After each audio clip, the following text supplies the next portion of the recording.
안녕하십니까. 임종인 정형외과TV의 임종인 원장입니다. 우선 이태원 사고로 인해서 희생된 여러분들의 명복을 빌면서 오늘 영상을 시작하도록 하겠습니다. 오늘 영상은 이런 압사 사고가 있을 때 어떻게 예방할 수 있느냐, 안 그러면 그 압사 사고가 임박했을 때 우리가 어떻게 대처할까 하는 것을 한번 말씀드리는 시간을 갖도록 하겠습니다.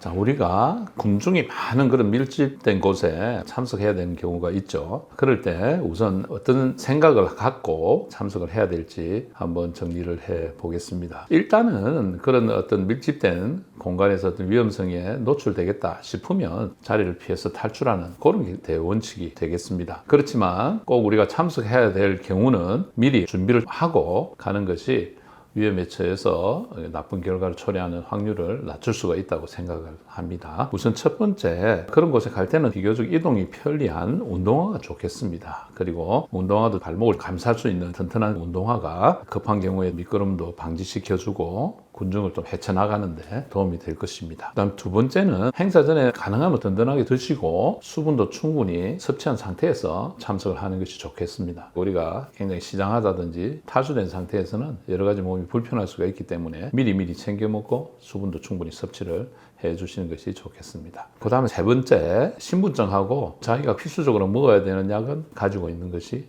좋겠다. 예를 들면 혈압이나 당뇨약 같은 거, 그런 거는 좀 챙겨서 응급 상황에 드실 수 있도록 하는 것이 좋겠고, 또 어린이를 데려갔을 때는 어떤 표식을 애한테 달아서 연락처를 적어 놓는 것이 좋겠습니다. 그 다음 네 번째, 술은 너무 마시지 않는다. 뭐 당연한 거죠. 과음하게 되면 여러 가지 판단력이 떨어지고 주변 환경에 대한 감각을 잃어버리게 되는 것이죠. 그 다음에 다섯 번째는 문제가 발생했을 때는 내가 어떻게 탈출해야 되겠다, 어떤 식으로 행동해야 되겠다는 것을 미리 생각을 해보시는 게 좋습니다. 비상구가 어디에 있는지, 내가 위치한 곳에 뭐 위험한 것이 있는지, 그런 걸 미리 생각을 해서 내가 만약에 뭔가 이상이 있으면 이쪽으로 해서 이렇게 탈출을 해야 되겠다, 피해야 되겠다는 것을 미리 한번 머릿속에 생각을 해 주시기 바랍니다. 여섯 번째는 중심보다는 좀 가장자리가 안전하다는 거, 그 다음에 하인 구덩이나 질퍽한 곳은 피하고 먼 곳을 바라볼 수 있는 비교적 지대가 높은 위치가 급한 경우는 유리한 위치가 되겠습니다. 그 다음에 일곱 번째는 본인이 귀중한 물건이 떨어졌을 때 복잡한 가운데서 그것을 찾기 위해서 몸을 숙인다든지 찾아서 헤매면 위험한 행동이 될 수가 있는 것입니다. 그래서 꼭 필요한 물건이 아니면 귀중품을 놔두고 오시는 게 좋다고 생각하는데, 그런 물건들이 혹시 떨어졌으면 과감하게 포기하고 나중에 안전된 상태에서 찾는 그것도 하나의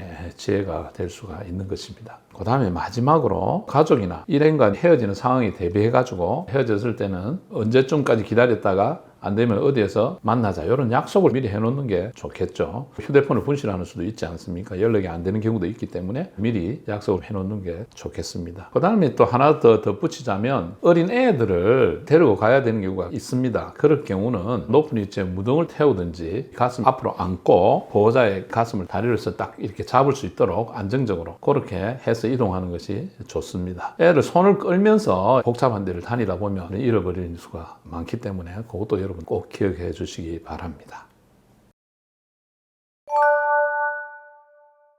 그 다음에 크게 두 번째는 정말 위험해서 압사 가능성이 증가한 경우, 그럴 경우는 우리가 어떻게 대처를 해야 될 건가 한번 제가 생각을 해봤습니다. 요거는 미국 질병통제센터라든지 안전관리 하시는 전문가들 그런 여러 의견들을 제가 한번 찾아보고 참고를 한 것이니까 여러분도 한번 같이 생각을 해보시기 바랍니다. 우선은 산소를 절약해야 됩니다. 이거는 무슨 말인가 하면 너무 흥분해서 막 소리를 지른다든지 비명을 지른다든지 막 이렇게 하게 되면 스스로 자기 안에 있는 산소를 고갈하게 됩니다. 그래서 실신 가능성도 커지는 것이죠. 과호흡으로 인한 실신도 가끔 하게 되고 미주신경 실신도 있을 수 있는 것입니다. 그래서 자신이 갖고 있는 산소를 아끼는 게 중요합니다. 그 다음에 두 번째, 자신의 에너지를 좀 전략을 해야 됩니다. 급방 상황이 되면 당황을 하니까 뭐 밀치고 땡기고 뭐 밀고 뭐 이런 상황이 돼서 자기 힘을 소진해 버리는 수가 있습니다. 그래서 그럴 때는 군중의 힘에 저항하지 말고 가능하면 군중의 움직임에 솔솔 힘을 빼고 따라가는 식의 그런 게 오히려 자신에게 유리할 수가 있는 것입니다. 그래서 자기 에너지를 다 고갈하면 뭐 지레 그냥 지쳐가지고 실신하고 넘어지는 경우가 생기게 됩니다. 그 다음에 세 번째는 자세인데요.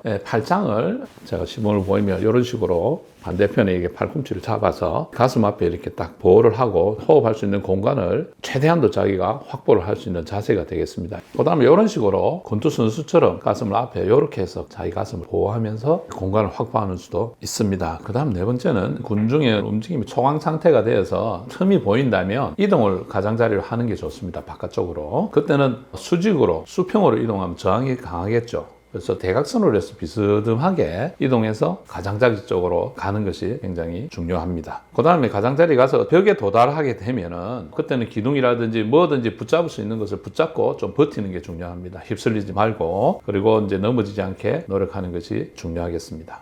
그 다음에 저항이 오는데 이 저항을 몸의 앞쪽으로 맞으면 견디는 게 조금 힘든데 등으로 맞으면 견디기가 좋습니다. 그래서 어떤 인파의 움직임을 보면서 등으로 저항을 견디는 거. 그 다음에 일곱 번째는 그럼에도 불구하고 넘어졌을 때 태아 자세라는 게 있습니다. 자궁 안에서 웅크린 자세죠. 이런 식으로 등을 둥근 거 말고 좌측이 땅 쪽으로 오도록 이렇게 웅크려서 올 수 있는 여러 가지 압박 같은 것을 최대한대로 견디는 게 중요할 수가 있겠습니다. 그리고 평정심을 잃지 않는 게 중요합니다. 그 다음에 여덟 번째, 주변 사람이 자기보다 먼저 넘어지거나 쓰러지려고 하는 경우가 있죠. 그때는 여러분들 꼭 도와서 일어서게 만들든지 잡아줘야 됩니다. 이 군중들이 결국 같이 넘어지거나 같이 희생당하는 그런 상황이기 때문에 주위 사람들을 도와주는 자세가 굉장히 중요하다고 생각을 합니다.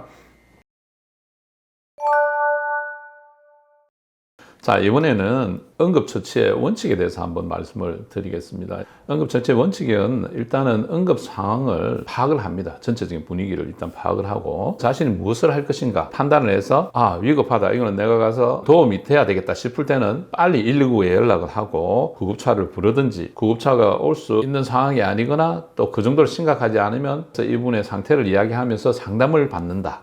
그다음에 급하다 보니까 일반 차량으로 위급한 환자를 옮길 수가 있는데 사실은 어떤 손상 부위를 더 악화시키는 상황이 될 수도 있기 때문에 가능하면 일반 차량보다는 구급차를 이용해서 이동하는 것이 좋겠습니다. 그 다음에 119가 오기 전까지는 안전한 장소로 환자하고 본인이 이동을 하는 게 중요합니다. 여러분들 고속도로 사고에서 2차 사고 나는 것을 여러분들 뉴스를 듣는데 2차 사고가 없도록 가장 안전한 장소로 환자하고 본인이 이동을 해야 된다. 그 다음에 위급 상황이 왔을 때는 전문가가 오기 전이지만 자신이 응급처치를 할 수가 있어야 됩니다. 응급처치 순서와 방법에 대해서 간단하게 말씀을 드리겠습니다. 이것은 2015년 미국 심장학회 가이드라인에 의한 건데요. 첫째, 이제 의식하고 호흡을 확인을 합니다. 코에 손을 대본다든지 목에 경동맥을 만져서 맥박이 뛰는지 본다든지, 경험이 있으신 분은 이 동공을 열어서 동공 반응이 있는지 환자의 상태를 보고 주변의 사람한테 도움을 청해야 됩니다. 이게 손치사하면서 119를 좀 불러주세요 하고 이야기를 하셔야 됩니다. 그 다음에 자동 재세동기라고 있죠. AED라는 거 요즘 뭐 여러 곳에 볼 수가 있습니다. 그곳이 있는 걸 위치를 확인을 하고 가져오게 합니다. 그 다음에는 이제 직접적으로 가슴 압박을 하기 시작하는데 그 자세한 것은 프로그램을 한번 참석하든지 동영상을 한번 보시면 좋은데 꼭 한번 본인이 그런 프로그램에 참석해서 직접 해보는 게 중요하다고 생각을 합니다. 그래서 우리가 응급처치 원칙 중에 영어로 ABC라는 게 있습니다. A는 airway이고 B는 breathing이고 호흡, C는 circulation입니다. 그래서 에어웨이를 킵하는 게 먼저 중요하다. 이러면 요즘 사실은 심장 마사지가 더 중요하다고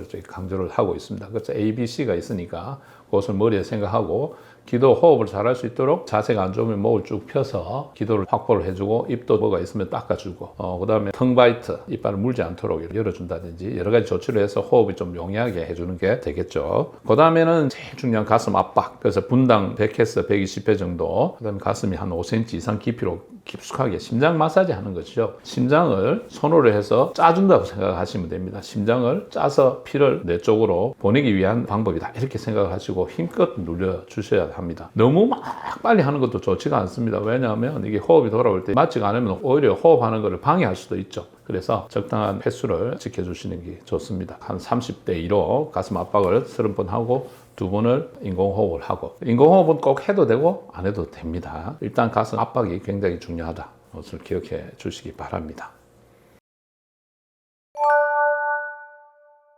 이번에는 앞괴 손상에 대해서 말씀드리겠습니다. 이 앞괴 손상이라는 것은 영어로 crushing injury 또는 crush syndrome 혹은 traumatic rhabdomyolysis 뭐 이렇게 이야기를 하는데 이것은 뭔가 하면 압력에 의해서 몸이 눌려지면 안에 있는 뭐 내장기관이나 뼈나 이런 게 골절이 되든지 뇌출혈이 되든지 함으로써 오는 손상을 이야기를 합니다. 처음에는 별 증상 없이 잘 지낼 수도 있습니다. 그렇지만 점점 문제를 일으켜 가지고 나중에 복막염이 온다든지 근육이나 이런 게 많이 눌려져 가지고 독성 물질이 몸에 차있게 됩니다. 칼륨이라든지 미오글로빈이 대표적인데요. 순환이 될 때 그런 독성 물질이 몸 안에 들어가서 문제를 일으킨다고 생각을 하시면 됩니다. 예를 들면 칼륨 같은 게 심장으로 가면 부정맥이 생기면서 심하면 심정지가 올 수도 있고, 미오글로빈이 몸 안에 돌게 되면 콩팥을 막아버립니다. 그래서 신부전이 오게 되죠. 그러면 심하면 사망하게 되는 것이죠. 그래서 소변 색깔이 탁하게 온다든지 짙은 색깔로 커피색 같은 게 보이면 빨리 병원 가서 혈액 검사를 해보든지 CT를 한번 찍는다든지 MRI 체크를 해보는 게 좋겠습니다. 조기에 발견하면 수액요법하고 여러 가지 약물 치료를 함으로써 회복될 수가 있는 것입니다. 그래서 그런 식으로 좀 많이 눌려져 가지고 문제가 있었던 상황에서는 꼭 병원에서 한번 체크를 해보시는 게 좋겠습니다.